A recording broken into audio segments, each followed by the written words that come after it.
Le président kenyan Uhuru Kenyatta a présidé ce 31 août 2020 une conférence virtuelle sur la réponse à la pandémie de Covid-19.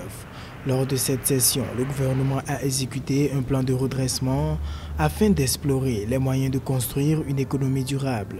Les parties prenantes ont également discuté des réalisations accomplies dans la lutte contre la pandémie ainsi que des défis auxquels sont confrontés les agents sanitaires dans la prise en charge des patients. Le Kenya compte un taux d'infection de 8% en moyenne avec 19 590 guérisons et 572 décès.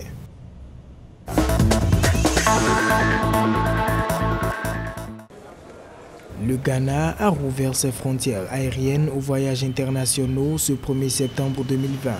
C'est une déclaration du président Nana Akufo-Addo dans un discours adressé à la nation le 30 août 2020.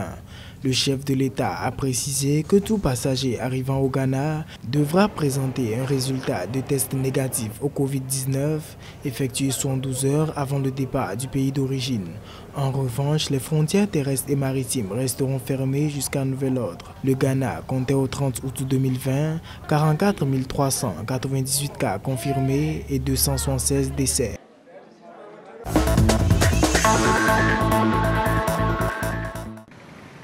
En Ouganda, le groupe de travail Covid-19 prévoit la révision de la réouverture des écoles. Le comité examinera également l'état des secteurs qui sont toujours fermés, notamment le tourisme, ainsi que la réouverture de l'aéroport international d'Entebbe, entre autres.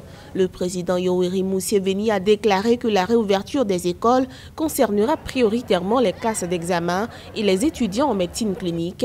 Pour l'heure, le gouvernement ougandais envisage l'apprentissage à distance par moyen audiovisuel en attendant la décision finale sur la réouverture des écoles.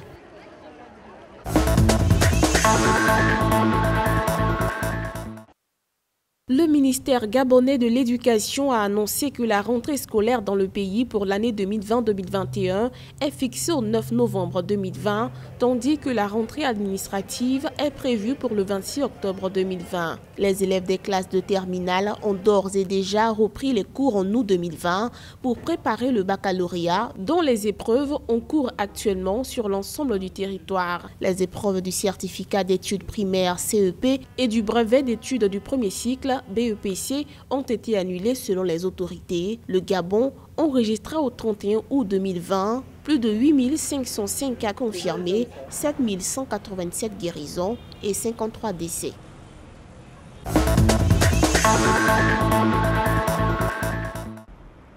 Le Maroc a enregistré le 30 août 2020 1343 nouveaux cas de coronavirus et 33 décès supplémentaires. Ceci porte le nombre provisoire d'infections dans le pays à 61 399 pour 1111 décès.